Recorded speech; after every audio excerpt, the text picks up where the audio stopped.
The moment I saw her reflection in his laptop screen, wearing the blue striped shirt I had ironed for him just 3 days earlier, I knew my world had just shattered into a million pieces. But what Henry didn't know was that I had already started collecting every single fragment, ready to cut him with them.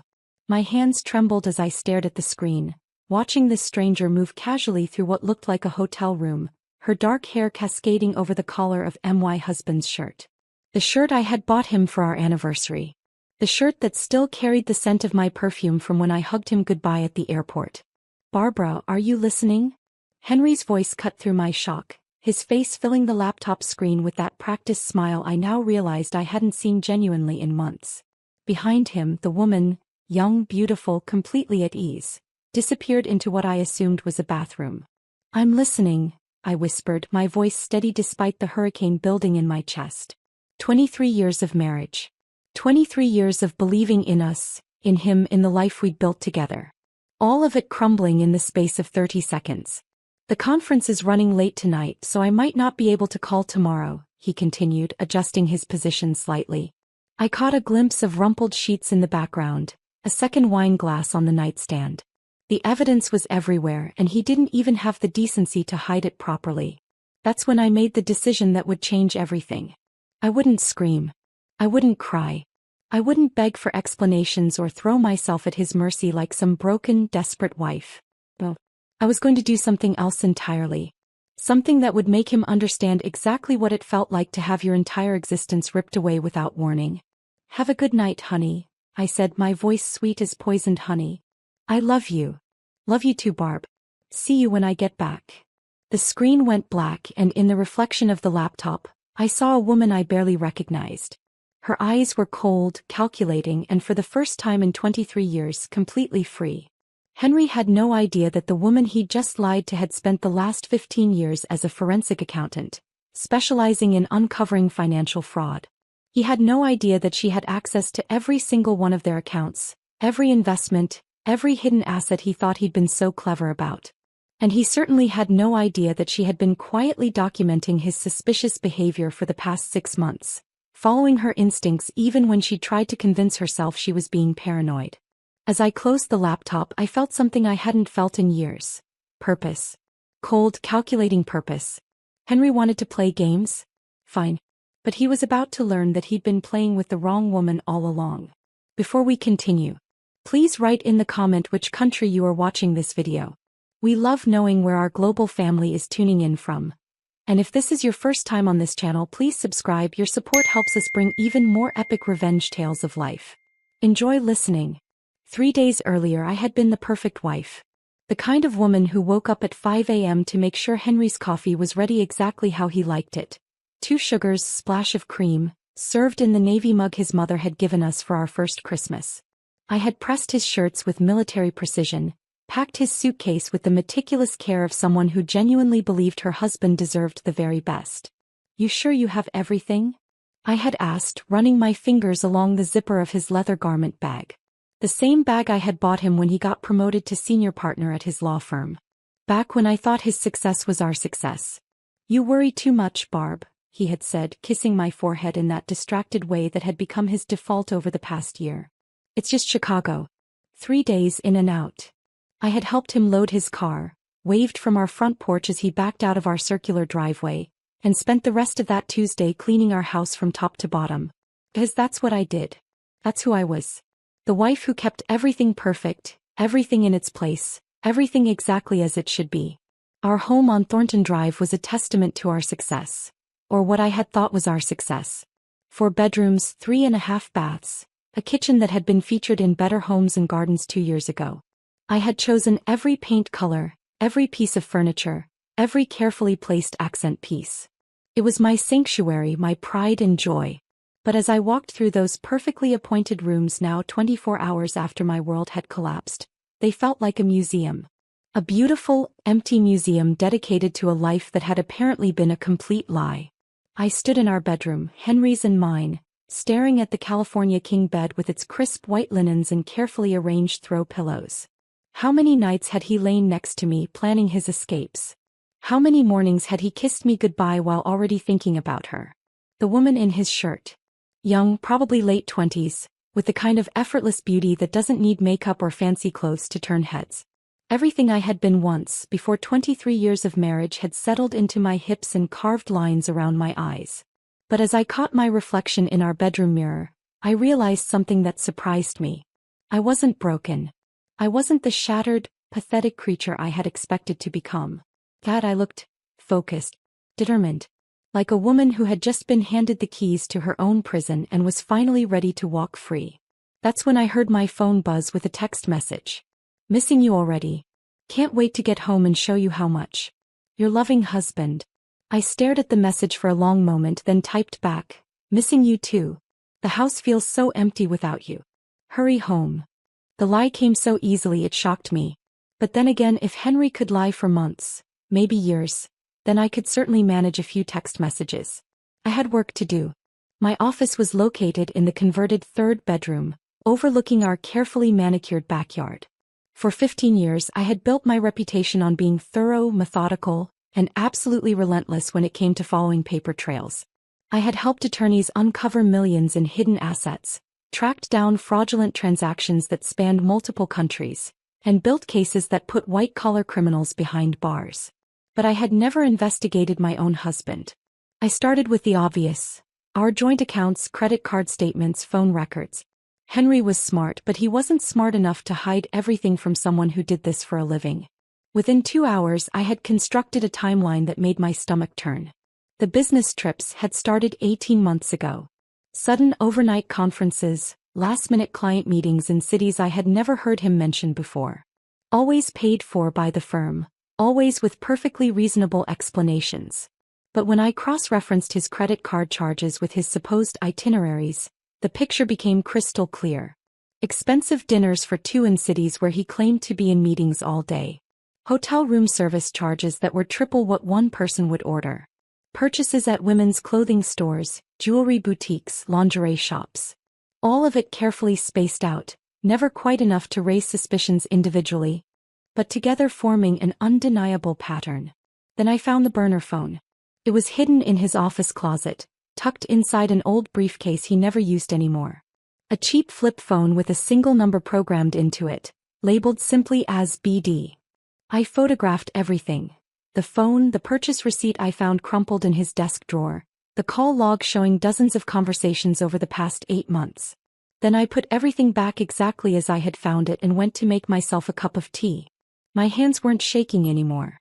As I sat at our kitchen island, sipping Earl Grey from the china set my mother had given us as a wedding gift, I began to form a plan. It started as just a vague idea, a whisper of possibility in the back of my mind. But as the hours passed and I delved deeper into Henry's deception, that whisper grew into a roar. He thought he was so clever. He thought he had married some naive, dependent little housewife who would fall apart at the first sign of trouble. He had no idea that the woman he had been betraying was the same woman who had helped the FBI track down an embezzlement scheme that spanned 3 continents.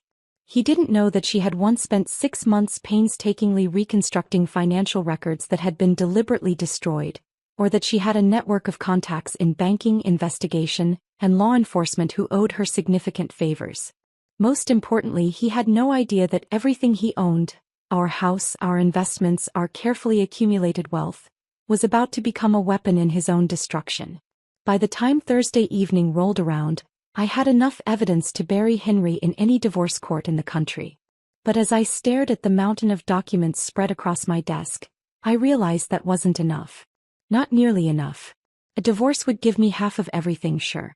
But it would also give him half, and it would let him walk away to start fresh with his little girlfriend. He would be bruised, financially damaged, but ultimately free to build a new life with the woman who had stolen mine. That wasn't justice. That was just business. No, what Henry deserved was something much more personal. Much more complete. He needed to understand what it felt like to have everything you believed in ripped away without warning. He needed to experience the same devastating shock, the same crushing realization that his entire life had been built on lies. And I was going to give him exactly that. Friday morning I drove to downtown Portland to visit an old friend. Virginia Williams ran a private investigation firm that specialized in what she called domestic discretion, helping wealthy women document their husbands' infidelities with the kind of ironclad evidence that held up in court. Barbara, she said, embracing me in the lobby of her sleek office building. It's been too long. Though I have a feeling this isn't a social call. Virginia and I had worked together on several cases over the years. She was the one who did the field work while I handled the financial forensics. We made a good team, and more importantly, I trusted her completely. I need your help, I said simply. And I need it to be completely off the books. An hour later, I had hired Virginia to conduct full surveillance on Henry during his next business trip, which was scheduled for the following week. I also retained her partner, a former federal marshal named Garcia, to do a complete background check on anyone Henry had been in contact with over the past year. You know, Virginia said as I signed the contracts, in 30 years of doing this work, I've never had a client who seemed so composed. Most women are falling apart by the time they get to me. Most women aren't forensic accountants, I replied. She laughed, but I could see the concern in her eyes. Just promise me you're not planning anything dangerous. I've seen too many smart women make stupid decisions when they're angry. I'm not angry, I said, and realized it was true. The white-hot rage from that first night had crystallized into something much colder, much more focused. I'm methodical. That afternoon I made 3 more stops. First, to my attorney's office, where I quietly updated my will and established a trust that would protect my personal assets in case of divorce. Second, to my bank, where I opened a new account in my maiden name and transferred just enough money to give me complete financial independence. Third, to a storage facility across town, where I rented a climate-controlled unit under the name of my mother's maiden name. By the time Henry called that evening to check in, I was ready. "How's Chicago?" I asked, settling into bed with a cup of tea and a book I wasn't actually reading.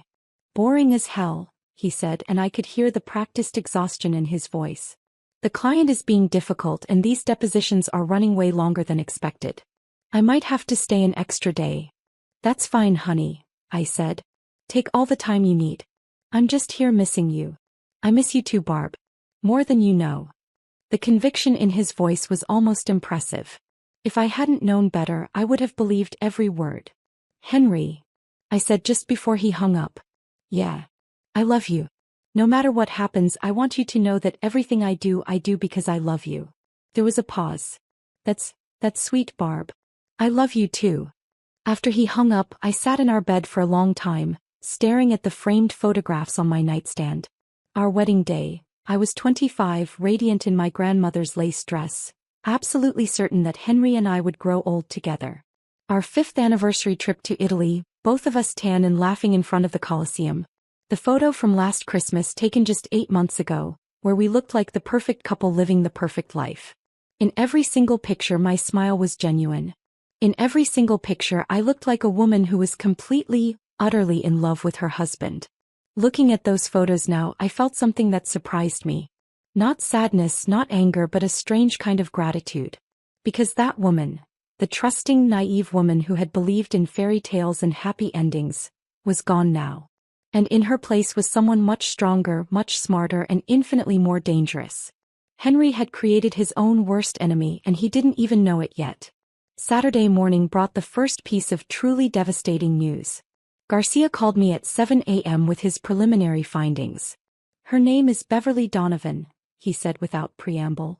28 years old, junior associate at Hartley & Associates downtown. "That's the law firm your husband's been doing consulting work with." I gripped the phone tighter. "How long?" "Based on what I can find, they've been involved for at least 14 months. She started at the firm 18 months ago, and the first unusual charges on your husband's credit cards started about 4 weeks after that. 14 months. Over a year of lies, of deception, of Henry coming home to me every night after spending his days with her. I had been cooking his favorite meals, doing his laundry, planning our future while he was busy planning a completely different life with someone else. There's more, Garcia continued. She's pregnant. The phone slipped from my hand, clattering onto the kitchen counter. For a moment, the world went completely silent. Then I picked up the phone with steady hands. How far along? About 3 months from what I can tell. She's been to several medical appointments, and your husband has been paying for them through a separate credit card account I found. 3 months pregnant. Which meant Henry had known for at least a month, probably longer. And he had said nothing. Had continued to lie to me, continued to share our bed, continued to plan business trips, while his mistress was carrying his child. "Send me everything," I said. "Every detail, every photograph, every receipt. I want it all." "Barbara," Garcia said carefully, "I've been doing this work for a long time, and I've seen what this kind of betrayal can do to people. Maybe you should take some time to process this before." "Send me everything," I repeated. "Today." After I hung up, I sat in my perfect kitchen in my perfect house and laughed. Actually laughed until tears ran down my face. Because the situation had just become so much worse than I had imagined that it was almost absurd. Henry wasn't just having an affair. He was starting a completely new family while pretending everything was normal with me. He was living two entirely separate lives, and he was apparently convinced that he was smart enough to manage both indefinitely. But what he didn't understand was that he had just given me the perfect weapon to destroy him. I spent the rest of Saturday in my office, piecing together the full scope of Henry's deception. The financial evidence was damning enough. The secret credit cards, the cash withdrawals, the expensive gifts, the medical payments. But when I combined that with the surveillance photos Virginia had already started taking, the timeline Garcia had constructed, and the phone records I had obtained, the picture became crystal clear. Henry Smith, respected attorney and pillar of the community, was a liar, a cheat, and a fraud. He was stealing from our joint accounts to support his pregnant mistress while lying to his wife of 23 years about business trips that were actually romantic getaways. But more than that, he was a coward. Because instead of having the decency to end our marriage before starting a new relationship, he had chosen to string me along, probably hoping he could figure out some way to have both lives simultaneously. The man I had loved, trusted, and built my entire adult life around was a stranger. And that stranger had made the biggest mistake of his life when he underestimated exactly what kind of woman he had married. By Sunday evening I had a plan. It was comprehensive, devastating, and absolutely airtight. But most importantly, it would give Henry exactly what he had given me: the complete destruction of everything he thought he could count on. He wanted to live a double life. Fine. But he was about to learn that actions have consequences, and some betrayals come with a price that can never be paid. Monday morning I called in sick to work for the first time in 3 years. Then I drove to Beverly Donovan's apartment complex. It was a nice place, not luxurious but comfortable and modern. The kind of place a young attorney could afford, especially if she had a wealthy older man helping with the rent. I parked across the street and waited. She emerged at 8:30 a.m., looking exactly like she had in the surveillance photos Garcia had sent me. Tall, elegant, with the kind of natural beauty that photographers dream about. She was wearing a loose-fitting dress that cleverly disguised her pregnancy, and she moved with the confident grace of a woman who had never doubted her place in the world. I watched her drive away in a silver Honda that was probably 2 years old, practical but well-maintained. Then I got out of my car and walked to her mailbox. Virginia had taught me this trick years ago. If you want to know someone's secrets, start with their mail. Not to steal it, that would be a federal crime, but to see what kind of life they're living. Medical bills, credit card statements, subscription services, utility payments. Mail tells a story that social media profiles never will. Beverly Donovan was living beyond her means.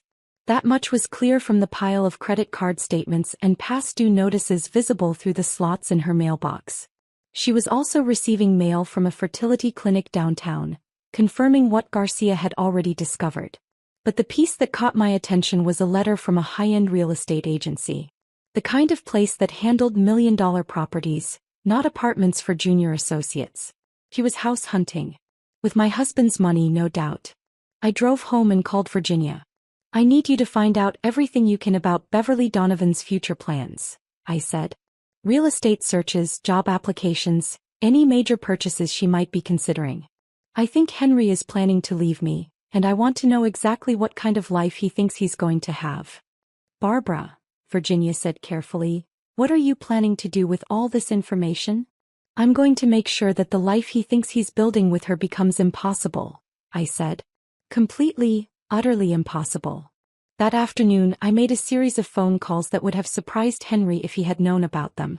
Because while he had been living his double life, I had been building my own network of contacts and relationships that had nothing to do with him. The first call was to Amanda Foster, a reporter at the Portland Tribune who specialized in legal affairs and professional misconduct. Amanda and I had worked together on a story about judicial corruption 2 years earlier, and she owed me a significant favor. I might have a story for you, I said. A prominent local attorney who's been using client funds to support his pregnant mistress while lying to his wife about business trips. Interested? Very, Amanda said. How solid is your evidence? Rock solid. Financial records, photographs, witness statements, the works. When do you want to move on this? Soon, I said. I'll let you know. The second call was to Martin Garcia at the Oregon State Bar Association. Martin and I had dated briefly in college and we had remained friendly over the years.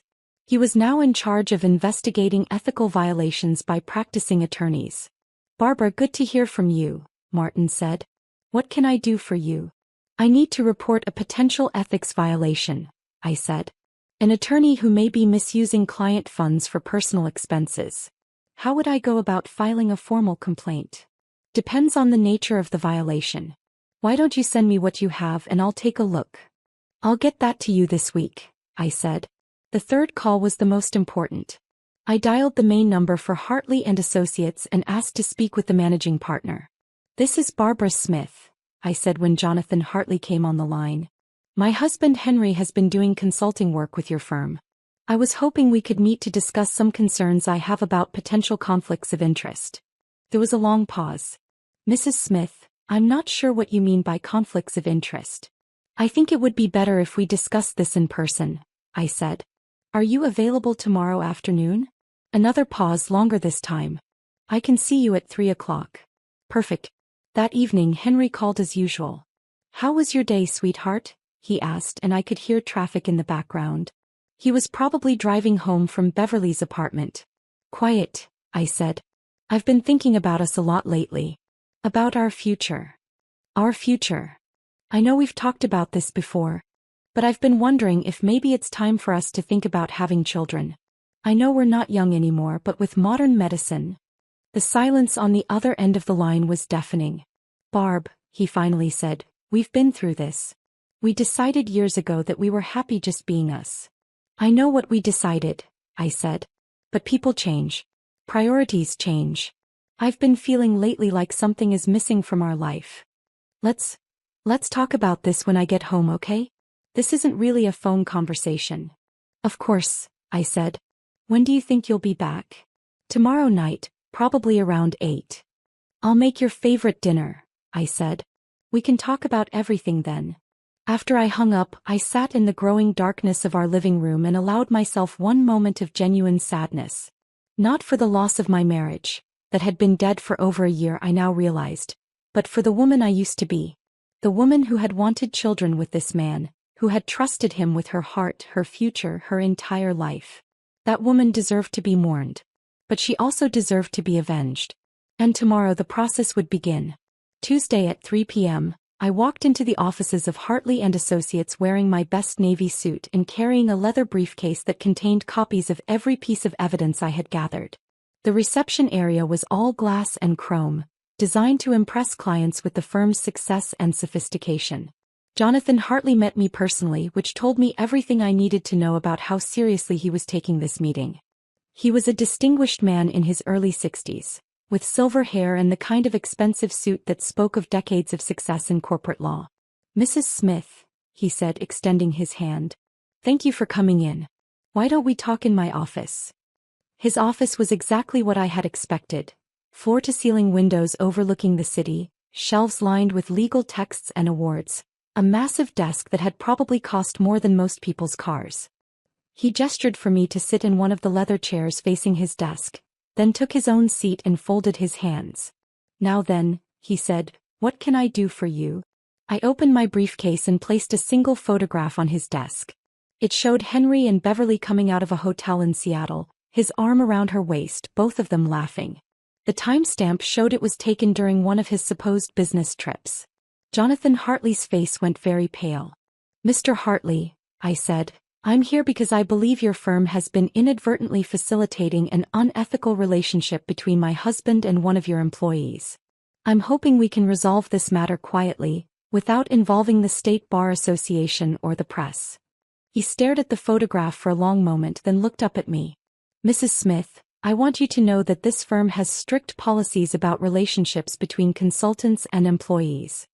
I'm sure you do, I interrupted. The question is whether those policies were followed in this case. Because based on my investigation, it appears that my husband has been billing your firm for work he wasn't actually doing, while using those payments to finance his relationship with Ms. Donovan. I placed 3 more items on his desk: copies of Henry's billing statements to the firm, credit card receipts showing expensive gifts and hotel rooms during times when he was supposedly working, and a timeline that showed the correlation between his consulting payments and his personal expenses.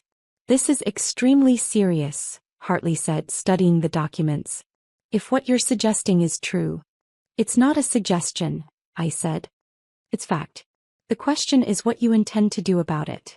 He was quiet for a long time, examining each piece of evidence with the thoroughness of an experienced attorney. Finally he looked up at me. What do you want, Mrs. Smith? I want my husband's consulting relationship with this firm terminated immediately, I said. I want Ms. Donovan transferred to another department where she won't have any contact with outside consultants. And I want a formal investigation into whether any client funds were misused in this situation. And if we agree to these terms? Then this matter stays between us, I said. No press, no bar association complaints, no public embarrassment for anyone involved. And if we don't agree? I stood up and began putting the documents back in my briefcase. Then tomorrow morning, Amanda Foster at the Tribune will be running a story about how Hartley and Associates facilitated an extramarital affair between a married consultant and a pregnant employee, possibly using client funds. The Oregon State Bar will receive a formal complaint about Henry's billing practices. And I'll be filing a civil lawsuit against both the firm and my husband for fraud and intentional infliction of emotional distress. Jonathan Hartley was a smart man. He understood exactly what I was offering him. A way to end this situation cleanly with minimal damage to his firm's reputation. I'll need some time to investigate these claims, he said. Of course, I said. But I'll need an answer by Friday. My husband returns from his current business trip tomorrow evening, and I plan to have this matter resolved before he discovers that his entire life is about to change. I left my business card on his desk and walked out, knowing that I had just fired the first shot in a war that Henry didn't even know had started. Wednesday evening, I prepared Henry's favorite dinner with the same meticulous care I had shown for 23 years. Grilled salmon with lemon butter, roasted asparagus, wild rice pilaf, and a bottle of the Pinot Noir we had been saving for a special occasion.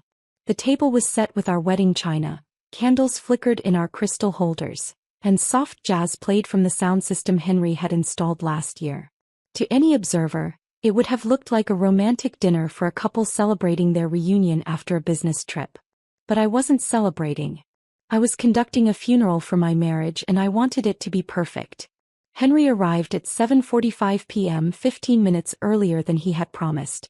He came through the door with his usual rush of energy, calling out my name as he dropped his garment bag and laptop case in the foyer. Something smells incredible, he said, finding me in the kitchen putting the finishing touches on our plates. He kissed my cheek and I caught the faint scent of perfume that wasn't mine clinging to his shirt. Welcome home, I said, smiling up at him. How was Chicago? Exhausting, he said, loosening his tie. But productive. We finally got the Brown case resolved, so the client is happy. The lie rolled off his tongue so smoothly that I almost admired his skill. If I hadn't known better, if I hadn't seen the photographs of him and Beverly at Pike Place Market in Seattle just yesterday, I would have believed every word. I'm so glad, I said. Why don't you go wash up while I finish getting dinner ready?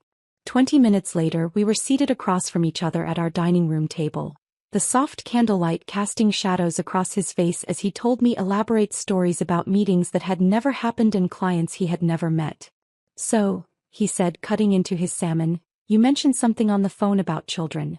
That was unexpected. Was it? I said, taking a sip of wine. I've been doing a lot of thinking lately about what I want from life. About what would make me truly happy. I thought you were happy, he said, and for the first time, I heard a note of genuine concern in his voice. Are you not happy, Barb? I set down my wine glass and looked directly at him. 23 years of marriage and I was about to end it all with a single question. Henry, I said, If you could have any life you wanted with no consequences and no limitations, what would it look like? He paused with his fork halfway to his mouth. That's a strange question. Humor me, I said. Would you still choose the life we have now? This house, this marriage, this routine we've built together. Of course I would, he said, but his eyes wouldn't quite meet mine. Why would you even ask something like that? Because I've been wondering lately if maybe we've both been settling, I said. If maybe we've been so comfortable with what we have that we haven't been honest about what we actually want. The silence stretched between us like a chasm. Henry put down his fork and reached across the table to take my hand. Barbara, you're scaring me a little bit, he said. Where is all this coming from? This was it. The moment of truth. I could still pull back, pretend this conversation had never happened, go back to being the perfect wife who never asked difficult questions. Instead, I pulled my hand free and reached for my phone. I had an interesting conversation with Jonathan Hartley yesterday, I said, scrolling through my photos until I found the one I wanted. He showed me some pictures that I thought you might find interesting. I placed the phone on the table between us, displaying the photograph of Henry and Beverly leaving the hotel in Seattle. The color drained from his face so quickly that for a moment I was genuinely concerned he might faint. Barbara. He began. Don't, I said, holding up my hand. Don't insult my intelligence by trying to explain this away. I know about Beverly. I know about the pregnancy. I know about the apartment you've been paying for, the medical bills, the jewelry, all of it. He stared at the photograph for what felt like an eternity, then slowly raised his eyes to meet mine. How long have you known? He asked quietly. Does it matter? I said. The question is, what happens now? What followed was perhaps the most surreal conversation of my entire life. Henry, faced with undeniable evidence of his betrayal, seemed to deflate like a punctured balloon. The confident, successful attorney I had been married to for over 2 decades was replaced by a man who looked lost, confused, and suddenly very old. It wasn't supposed to happen, he said, staring down at his hands. Beverly and I mean, when I started consulting for Hartley, she was assigned to assist with my cases. We spent a lot of time working together, talking about the law, about life. He's brilliant, Barbara. Really brilliant. I'm sure she is, I said, my voice steady despite the rage building in my chest. Tell me about the pregnancy. He winced as if I had struck him. She told me 2 months ago. It wasn't planned, neither of us expected. But you were happy about it, I said. It wasn't a question. Yes, he whispered. God help me, yes. When she told me, the first thing I felt was joy. Complete, overwhelming joy. And that's when you started looking at real estate. His head snapped up. How did you? I told you, Henry, I know everything. The question I need you to answer is this.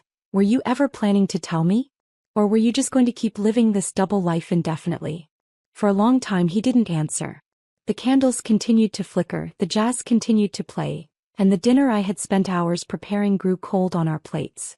I was going to tell you, he finally said. I didn't know how. We've been together for so long, Barbara. Our whole adult lives. I kept thinking maybe I could find a way to make this work without destroying everything we've built. What exactly did you think was going to happen? I asked. You were going to keep me as your wife while you played house with your pregnant girlfriend?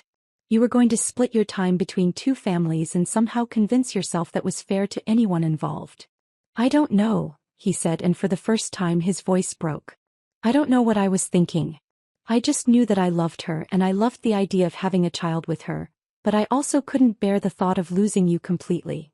Well, congratulations, I said, standing up and beginning to clear the table. You've managed to lose both of us. What do you mean? He asked, following me into the kitchen. I turned to face him, holding our wedding china plates in my hands. I mean that Beverly Donovan's career at Hartley and Associates ended yesterday afternoon. Along with your consulting contract. Henry's face went white. What are you talking about? I had a very productive meeting with Jonathan Hartley, I said, setting the plates in the sink with deliberate care. He was quite disturbed to learn that one of his consultants had been billing for work he wasn't doing while conducting an affair with one of his junior associates. Apparently, using company resources to facilitate extramarital relationships is against firm policy. You can't. Barbara, you can't do this. That's my career, my reputation. Your reputation? I laughed. a sound that was harsh and unfamiliar even to my own ears. Henry, your reputation died the moment you decided to start living a lie. I'm just making it public. What do you want? He asked, and I could see the panic building in his eyes. Money? The house. I'll give you whatever you want in the divorce. This isn't about the divorce, I said. This is about consequences. For 23 years I have been your wife, your partner, your biggest supporter. I have put your career first, your needs first, your happiness first. And in return you have made me into a fool. I walked past him into the living room and he followed like a lost dog. I can fix this, he said desperately. I'll end things with Beverly. I'll do whatever you want. Just please don't destroy my career over this. End things with Beverly? I turned to stare at him. Henry, she's pregnant with your child. You can't just end things and pretend none of this happened. We can figure something out. I'll support the baby financially, but I don't have to be involved. I can choose my marriage over. Stop, I said, holding up my hand. Just stop talking. Do you hear yourself? You're talking about abandoning your pregnant girlfriend and your unborn child to save a marriage you've already destroyed. What kind of man does that make you? He stood in our living room, surrounded by 23 years of shared memories and joint decisions, and for the first time since I had known him, he looked completely lost. I don't know, he whispered. I don't know what kind of man I am anymore. Thursday morning brought a phone call that changed everything. I was sitting in my office, going through the final details of the financial arrangements I had been making when my phone rang. The caller ID showed a number I didn't recognize. Mrs. Smith. The voice was young, female, and shaking with emotion. This is Beverly Donovan. I think we need to talk. I had been expecting this call, but it still sent a jolt of adrenaline through my system. Good morning, Ms. Donovan. What can I do for you? I need to see you, she said. In person. There are things about Henry, about your husband, that you need to know. We agreed to meet at a coffee shop in downtown Portland, neutral territory where neither of us would have the advantage of familiar surroundings. As I drove there, I found myself curious about what Beverly Donovan could possibly tell me that I didn't already know. I found her sitting in a corner booth, looking smaller and more fragile than she had in the surveillance photos. Pregnancy suited her, giving her skin a luminous quality that made her look even younger than her 28 years. But her eyes were red-rimmed from crying, and her hands shook slightly as she lifted her teacup. Thank you for coming, she said as I slid into the seat across from her. You said there were things I needed to know, I replied. I'm listening. She took a deep breath, as if steeling herself for a difficult conversation. First, I want you to know that I didn't know about you. Not at first. When I started working with Henry, he told me he was separated.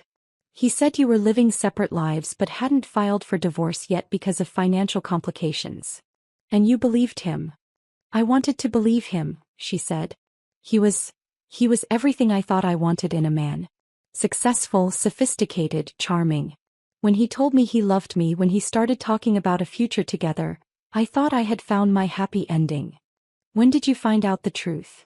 3 weeks ago, she said, and fresh tears started sliding down her cheeks. I got suspicious because he never wanted me to call him at home, never wanted to meet anywhere near your neighborhood. So I hired a private investigator. I couldn't help but laugh. You hired an investigator to investigate my husband while I was doing the same thing. I found out that you weren't separated at all, she continued. That you still shared a bed, still went to social events together, still acted like a happily married couple. And when I confronted Henry about it, what did he say? He said he was going to leave you. That he just needed time to figure out how to do it without destroying you financially. He said you were fragile. That you had never worked outside the home and wouldn't be able to take care of yourself if he left you suddenly. The condescension in that statement took my breath away. Henry had been painting me as some helpless, dependent creature to justify his deception, when in reality I was probably more financially sophisticated than he was. Ms. Donovan, I said carefully, why are you telling me this? Because yesterday after you met with Mr. Hartley, Henry called me, she said. He told me that you had found out about us, and that we needed to end our relationship immediately.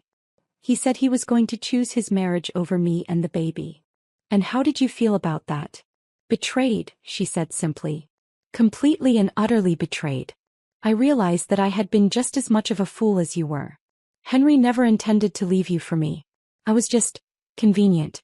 A young woman who was impressed by his success and grateful for his attention. She reached into her purse and pulled out a manila envelope, which she placed on the table between us. What's this? I asked. Copies of text messages, emails, voicemails, she said. Everything Henry sent me over the past 14 months. Including some very explicit promises about the life we were going to build together and some very unflattering things he said about you. I stared at the envelope but didn't touch it. Why would you give me this? Because, she said, meeting my eyes for the first time since I had sat down, Henry Smith is a liar and a coward, and I think it's time he faced the consequences of his actions. I can't undo the damage I've done to your marriage, but maybe I can help you make sure he doesn't get to just walk away from this without any real consequences. What about you? I asked. What about the baby? I'm 3 months pregnant with the child of a man who just told me I was a mistake he needs to fix, she said. I don't have many options left. But I do have evidence that could destroy his reputation and his career, and I think that's worth something. I picked up the envelope and tucked it into my purse. Ms. Donovan, I want you to know that I don't blame you for what happened. You were lied to just as much as I was. Thank you, she whispered. That means more to me than you know. As I drove home, I realized that my plan had just become much more powerful than I had originally intended. I didn't just have evidence of Henry's financial improprieties and professional misconduct. I now had a co-conspirator who was just as motivated as I was to see him pay for his deceptions. Henry had created 2 enemies when he thought he was managing 2 relationships. And now those enemies were working together. That evening, Henry came home to find me exactly where he had left me the night before. Sitting at our kitchen island, calmly reading a book and sipping a cup of tea. But everything had changed and somehow he seemed to sense it the moment he walked through the door. How was your day? He asked cautiously. Interesting, I said, not looking up from my book. I had coffee with Beverly Donovan this morning. The color drained from his face so quickly I thought he might collapse. Barbara, I can explain. Can you? I said, finally looking up at him. Can you explain why you told her I was a fragile, dependent housewife who had never worked outside the home? Can you explain why you promised to marry her while you were still married to me? Can you explain why you told her you loved her more than you had ever loved anyone in your life? He sank into the chair across from me, looking like a man who had just been diagnosed with a terminal illness. She gave you the messages, he said quietly. All of them, I confirmed. 14 months' worth of promises you never intended to keep and lies you never intended to confess. It's quite a collection, Henry. Really illuminating. What are you going to do? I closed my book and looked at him directly. I'm going to ask you one question and I want you to think very carefully before you answer. In all of this, the lying, the cheating, the deception, the promises to Beverly, the disrespect toward me, was there ever a single moment when you considered the possibility that your actions might have consequences? He stared at me for a long time before answering. I thought I was smart enough to manage it all. You thought you were smart enough to manage 2 women's entire lives without either of us ever figuring out what was really happening? Yes, he whispered. Well, I said, standing up and walking to the window, you were wrong. And now you're going to discover exactly what happens when the women you've been manipulating decide to stop playing your game. Barbara, please. Tomorrow morning, I said, cutting him off. You're going to receive a call from Martin Garcia at the State Bar Association. He's going to inform you that a formal complaint has been filed regarding your billing practices and professional conduct. The complaint includes evidence that you've been falsifying time records and using client payments for personal expenses. Henry's face went ashen. You can't do this. You're my wife. Tomorrow afternoon, I continued, Amanda Foster from the Tribune is going to publish a story about professional misconduct at Hartley and Associates. It won't mention you by name initially, but anyone in the legal community will be able to figure out who she's talking about. Barbara, please, my career. Tomorrow evening, I said, turning to face him, I'm filing for divorce. I'm asking for everything, Henry. The house, the investments, the retirement accounts, alimony, and damages for emotional distress. And before you start thinking about fighting me, you should know that Beverly is prepared to testify about your promises to leave me and marry her, which establishes clear intent to defraud. He slumped forward in his chair, holding his head in his hands. What about forgiveness? What about 23 years of marriage? Doesn't that mean anything to you? What about loyalty? I countered. What about the vows you made to me? What about the 23 years I spent building a life with someone who was apparently just using me as a placeholder while he figured out what he really wanted? I never meant to hurt you. But you did hurt me, I said. You hurt me every single day for 14 months. Every time you lied about where you were going, every time you came home and pretended to love me while you were planning a future with someone else. Every time you made me feel like I was losing my mind for noticing that something was wrong. You didn't just cheat on me, Henry. You made me doubt my own perceptions of reality. So this is revenge? No, I said. This is consequences. Revenge would be emotional and messy and ultimately self-destructive. This is simply the natural result of the choices you made. You decided to live a lie, and now that lie is collapsing around you. I walked to the kitchen counter and picked up a set of car keys that weren't mine. These belong to Beverly, I said, placing them on the table in front of him. She asked me to give them to you. Apparently, you've been making the payments on her Honda. Where is she going? He asked. She's moving back to Sacramento to live with her sister while she figures out her next steps. She wanted me to tell you not to contact her again. Ever. What about the baby? What about the baby, Henry? You made it clear to her that you were choosing me over her and your child. So she's choosing to raise your child without you. Congratulations, you've managed to abandon your family before it was even born. He stared at the keys for a long time, then looked up at me with eyes that were full of tears. I know you hate me now, he said. But I want you to know that I did love you. I do love you. What happened with Beverly doesn't change that. You're right, I said.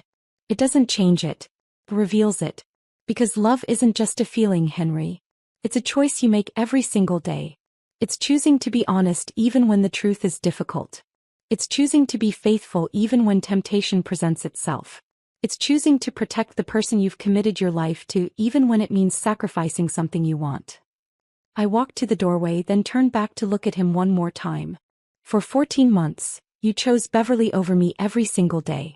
You chose to lie to me, to deceive me, to risk everything we had built together for the sake of a relationship with a woman who is young enough to be our daughter. You chose to make promises to her that you never intended to keep. And you chose to keep me in a marriage that was already over without giving me the chance to make my own decisions about my life. Barbara. I'm sleeping in the guest room tonight, I said. Tomorrow I want you out of this house. You can stay wherever you want, but you can't stay here. This is my home now, and you are no longer welcome in it. As I walked upstairs, leaving Henry alone in the kitchen with the keys to his pregnant ex-girlfriend's car, I felt something I hadn't experienced in over a year. Peace. For the first time in 14 months, I knew exactly where I stood, exactly what was true, and exactly what I needed to do next. Henry had spent over a year living in a fantasy where he could have everything he wanted without facing any consequences. Tomorrow he was going to wake up in the real world. And the real world, as he was about to discover, was far less forgiving than his fantasy had been. Friday morning arrived like the dawn of a new era. I woke up in the guest bedroom at 6 a.m., feeling more rested than I had in months. For the first time since that devastating video call, I knew exactly what my future held, and while it wasn't the future I had planned, it was entirely my own. Henry was already gone when I came downstairs. His car was missing from the garage and he had left a note on the kitchen counter. Gone to get breakfast. We need to talk when I get back. H. I crumpled up the note and threw it in the trash. We were past the point of talking. The first call came at 8:30 a.m. Martin Garcia from the State Bar Association, right on schedule. Mrs. Smith? I've reviewed the materials you sent me regarding your husband's billing practices. I'm calling to inform you that we'll be opening a formal investigation into potential ethical violations. Thank you, Martin, I said. I appreciate your thoroughness. Barbara, he said, his tone shifting from official to personal, I have to ask, are you sure you want to pursue this? Once this investigation begins, there's no going back. Henry's career could be permanently damaged. I'm sure, I said without hesitation. The second call came at 10:15 a.m. Amanda Foster from the Tribune. Barbara, my editor has approved the story. It'll run in tomorrow's edition, both print and online. I'm not using names in the initial piece, but I am describing the situation in enough detail that anyone in the legal community will be able to connect the dots. Perfect, I said.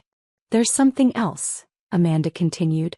After I started making calls about this story, I received tips about 2 other similar situations involving attorneys in the city.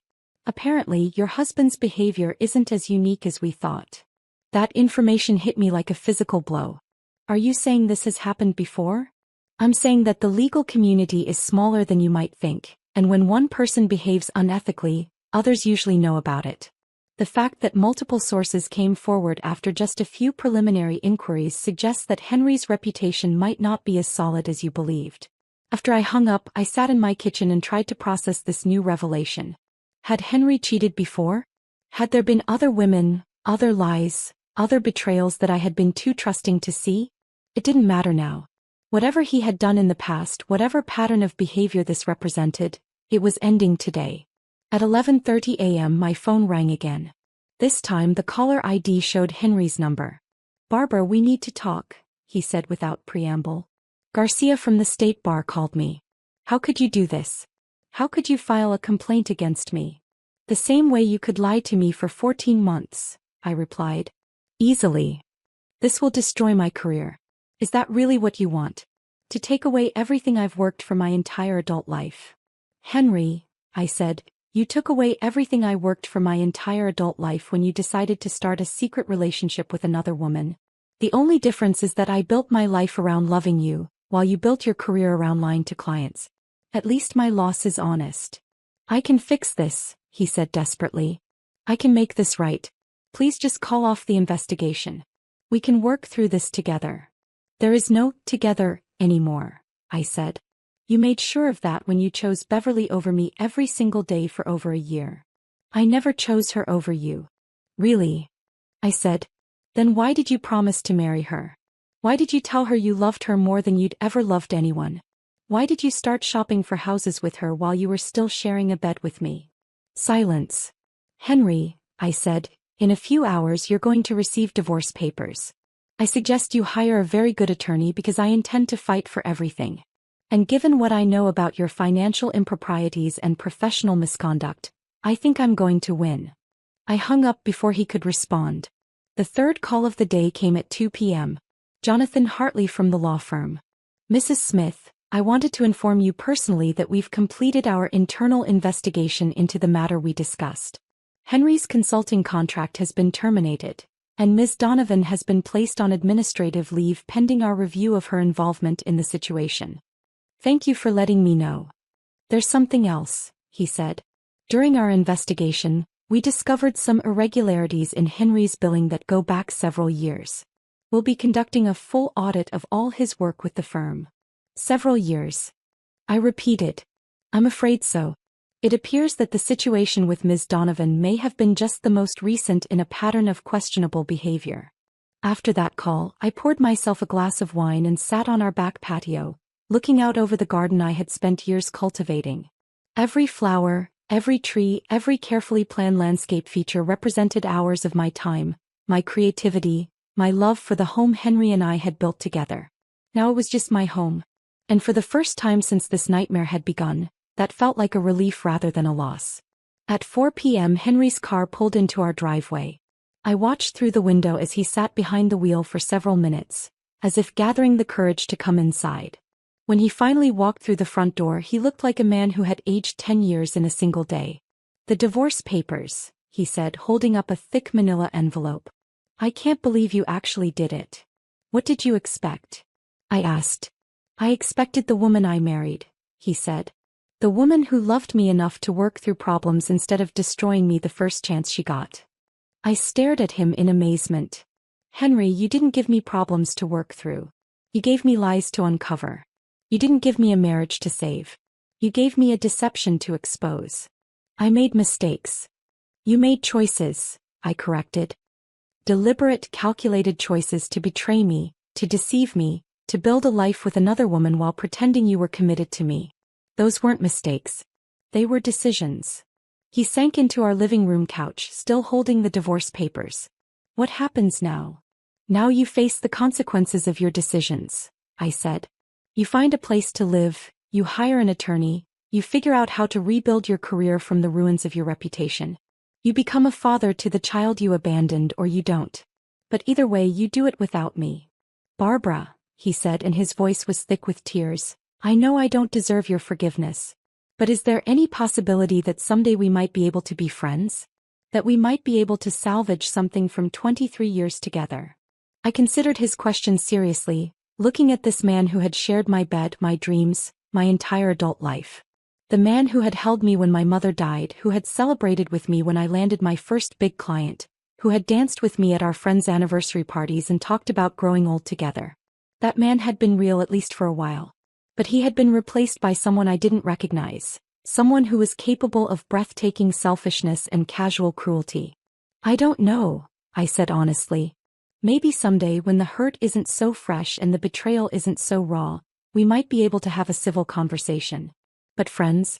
I don't think so, Henry. Friends don't lie to each other for 14 months. Friends don't make each other feel crazy for noticing that something is wrong. Friends don't abandon pregnant girlfriends to save marriages they've already destroyed. He nodded slowly as if he had expected that answer. I'll pack some things and stay at a hotel tonight, he said. I'll arrange to get the rest of my stuff when you're not here. That's probably best, I agreed. As he stood to leave, he turned back to me one more time. I really did love you, Barbara. I know you don't believe that anymore, but it's true. I know you did, I said. But love without respect, without honesty, without fidelity isn't really love at all. It's just sentiment. And sentiment isn't enough to build a life on. After he left, I walked through our house, my house, and began the process of reclaiming it. I took down the wedding photos, packed away the mementos of our life together, and started planning how I would redecorate the spaces that had been ours to make them fully mine. For the first time in 23 years, I was completely free to make my own choices, pursue my own dreams, build my own future. And while that freedom had come at a terrible price, I was finally ready to embrace it. Henry had given me the greatest gift possible, though he would never understand it. He had given me back myself. 6 weeks later, I stood in the courthouse lobby, waiting for my divorce hearing to begin. The legal proceedings had moved with surprising speed, largely because Henry's attorney had advised him not to contest my demands. With the state bar investigation ongoing and the Tribune's follow-up articles generating significant attention in the legal community, fighting me in court would have only created more public scrutiny he couldn't afford. Beverly Donovan was there too, sitting on a bench near the windows, her pregnancy now clearly visible beneath her simple black dress. We had become unlikely allies over the past month and a half, bonding over our shared experience of Henry's deception. She was testifying today about his promises to divorce me and marry her, which would help establish the emotional distress damages I was seeking. How are you feeling? I asked, sitting down beside her. Nervous, she admitted. But ready. I want this to be over. Have you heard from him at all? She shook her head. Not since the day you told him I was moving to Sacramento. He sent flowers on what would have been our anniversary, I said. No note, just flowers. I threw them away. Henry arrived precisely at the scheduled time, looking haggard and defeated. He had lost weight and his expensive suit seemed to hang on his frame. The confident, successful man I had married was gone, replaced by someone who looked like he hadn't slept properly in weeks. His attorney, a sharp-faced woman named Patterson, tried one last time to negotiate before we went into the courtroom. Mrs. Smith, she said, my client is prepared to offer you 60% of all assets, plus alimony for 10 years. In exchange, he's asking that you withdraw your cooperation with the state bar investigation. I didn't even need to consult with my own attorney. No. Mrs. Smith, please be reasonable. You're essentially asking for everything. I'm asking for what I'm legally entitled to under Oregon law, I said. Which is half of our community property, plus damages for intentional infliction of emotional distress, plus alimony based on the lifestyle I became accustomed to during our marriage. The state bar investigation is a separate matter entirely. The hearing itself was mercifully brief. Henry had chosen not to contest the divorce, so it was mainly a matter of formalizing the asset division and establishing the alimony payments. But when Beverly took the stand to describe Henry's promises to her, the full scope of his deception became clear even to the judge. Mr. Smith promised to divorce his wife and marry me, she testified, her voice steady despite her obvious discomfort. He told me repeatedly that he loved me more than he had ever loved anyone, and that we were going to build a life together. He helped me look at houses, talked about our future children, and made detailed plans for our wedding. When I became pregnant, he initially expressed joy and talked about how excited he was to be a father. And when did these promises change? My attorney asked. When his wife discovered our relationship, Beverly said. Suddenly, he claimed he had never intended to leave her, that I had misunderstood his intentions, and that our relationship was a mistake that needed to be corrected. The judge, a stern woman in her 60s, looked at Henry with obvious disapproval. Mr. Smith, do you contest any of this testimony? Henry's attorney whispered something to him and he shook his head. No, Your Honor. Very well, the judge said. Based on the evidence presented, I find that Mr. Smith engaged in a deliberate pattern of deception that caused significant emotional distress to both his wife and Ms. Donovan. Mrs. Smith, you are awarded 75% of all community property, alimony of $8,000 per month for 15 years, and $50,000 in damages for emotional distress. I felt a surge of satisfaction, but it wasn't the vindictive pleasure I had expected. It was something quieter, more profound. It was the satisfaction of justice served, of accounts finally balanced. After the hearing, Henry approached me in the hallway. I hope you're satisfied, he said, his voice bitter. Actually, I am, I replied. For the first time in over a year, I feel like the universe makes sense again. You've destroyed my life. No, Henry, I said. You destroyed your own life. I just refused to let you destroy mine in the process. He walked away without another word, and I realized that was probably the last conversation I would ever have with my former husband. Beverly and I left the courthouse together, walking out into a bright spring afternoon that felt full of possibilities. What will you do now? She asked as we reached our cars. I'm thinking about starting my own forensic accounting firm, I said. Specializing in cases like ours. Helping women who suspect their husbands of financial infidelity get the evidence they need. That sounds perfect, she said. You'd be helping a lot of people. What about you? My sister has offered to help with the baby, she said. And I'm thinking about going back to school. Maybe getting an MBA, starting fresh in a completely different field. We hugged goodbye, two women who had been enemies until we realized we were actually victims of the same man's selfishness. As I drove home to my house, which was now truly, legally, completely mine, I thought about the woman I had been 6 weeks ago. That woman had believed in happily ever after, in the power of love to overcome any obstacle, in the fundamental goodness of the man she had married. That woman was gone. But the woman who had replaced her was stronger, smarter, and infinitely more free. 1 year later, I sat in my new office, reviewing the financial records of a client whose husband had been hiding assets for 3 years. The business I had started with my divorce settlement had grown beyond my wildest expectations. It turned out there were many women like me, intelligent, successful women who had been systematically deceived by men they trusted completely. My phone buzzed with a text message from an unknown number. Saw the article about your business in Portland Monthly. Congratulations. You deserve every success. R. Beverly. She had finished her MBA and was now working for a consulting firm in San Francisco. Her daughter, Henry's daughter, was healthy and beautiful based on the photos she occasionally sent. Henry had never attempted to establish contact with either of them. I typed back, "Thank you. How are you both doing?" "Better than ever. Emma just took her first steps yesterday. I think you would like her. She's stubborn as hell and refuses to accept help from anyone." I smiled, recognizing the description of a little girl who was already showing signs of the strength she would need to navigate a world that hadn't always been kind to her mother. Another text arrived. "Have you heard anything about Henry lately?"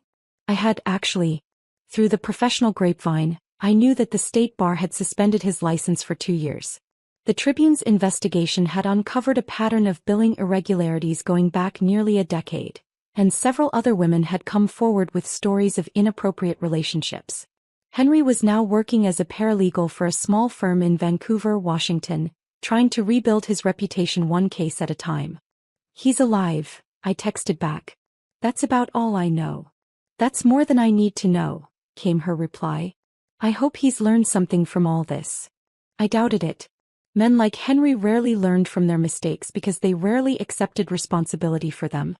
But that was no longer my problem.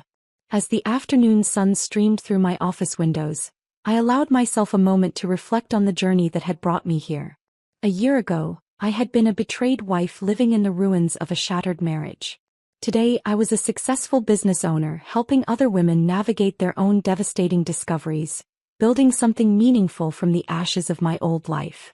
The woman Henry had betrayed was gone forever. But the woman who had emerged from that betrayal was stronger, wiser, and more authentically herself than she had ever been before. I had learned that love without respect is just manipulation. That trust without honesty is just naivety. That a life built on someone else's lies is no life at all. But I had also learned that betrayal, while devastating, is not fatal. That strength can be found in the darkest moments. That sometimes the worst thing that happens to you becomes the foundation for the best thing you ever build. Henry had thought he was destroying me when he chose Beverly over our marriage. Instead, he had given me the push I needed to discover who I really was when I wasn't defining myself through someone else's needs and expectations. And I was still rising.